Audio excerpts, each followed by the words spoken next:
Last class में हमने थोड़ा पढ़ा था कि accounting for not for profit organization कैसे बनाया, अकाउंट कैसे मेंटेन होते हैं। ठीक है, तो इस क्लास में हम उसके बाद हमने रिसिप्ट एंड पेमेंट्स अकाउंट का डिटेल्स पढ़ा था। तो इस क्लास में हम एक रिसिप्ट एंड पेमेंट्स अकाउंट का प्रैक्टिकल सम ट्राई करेंगे। ठीक है, आप लोगों ने फॉर्मेट तो देख लिया होगा।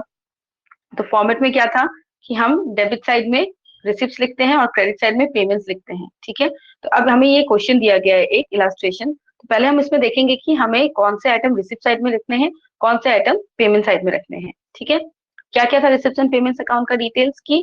रिसिप्ट एंड पेमेंट्स अकाउंट हमेशा opening cash and bank balance से स्टार्ट होता है, closing cash and bank balance पे खत्म होता है।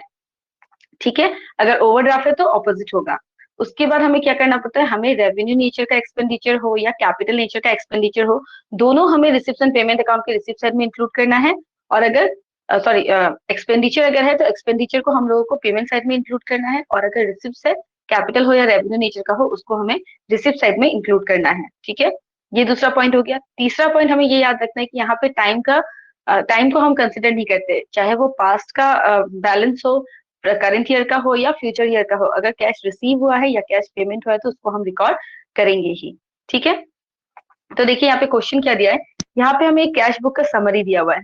ठीक है, तो समरी में क्या दिया हुआ है, cash in hand as on April 1 2014 और cash at bank as on April 1 2014। यानी कि ये क्या है, ये हमारा है opening balance.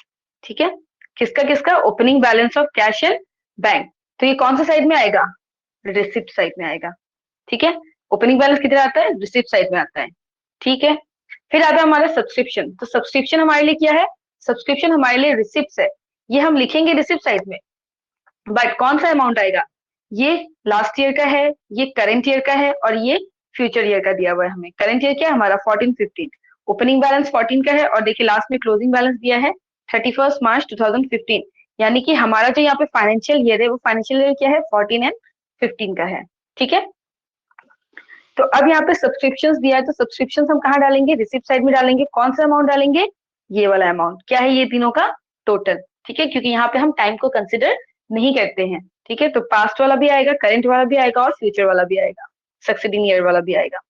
Donation for building, अब यहाँ पे डोनेशन दिया है बिल्डिंग के लिए, तो डोनेशन फॉर बिल्डिंग क्या है, डोनेशन फॉर बिल्डिंग भी क्या है, रिसिप्ट में आएगा। ठीक है, फिर नेक्स्ट है हमारा एंट्रेंस फी। एंट्रेंस फी कहाँ आएगा, रिसिप्ट में आएगा। लाइफ मेंबरशिप फी, ये भी कहाँ आएगा, रिसिप्ट में आएगा। ठीक है, printing and stationery, printing and stationery हम लोगों ने खरीदा है तो एक्सपेंसेस किया है, तो ये कहाँ आएगा, पेमेंट में। लाइटिंग कहाँ आएगा, पेमेंट में। रेट्स एंड टैक्सेस कहाँ आएगा, पेमेंट में। टेलीफोन चार्जेस कहाँ आएगा, पेमेंट में। Postage and courier, payment. Wages and salaries, payment. तो आपको यहाँ पे देखने से पता चल रहा है कि कौन सा इनकम है, कौन सा एक्सपेंसेस है। ठीक है, और फॉर्मेट अगर अच्छे से आपने देखा तो आपको पता रहेगा कि ये सारे इनकम्स में आएंगे और ये सारे एक्सपेंसेस में आएंगे। इंश्योरेंस प्रीमियम भी हम पे करेंगे, पेमेंट हो गया। Interest on government securities, government securities पे हमें इंटरेस्ट मिली है। ठीक है, क्योंकि हम तो गवर्नमेंट नहीं है कि हम इंटरेस्ट पे करें। ठीक है, तो यहाँ पे ये कहाँ आएगा, रिसिप्ट साइड में आएगा।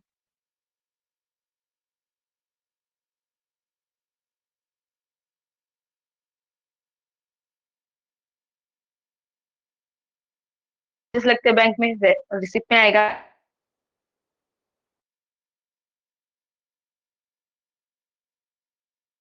जैसे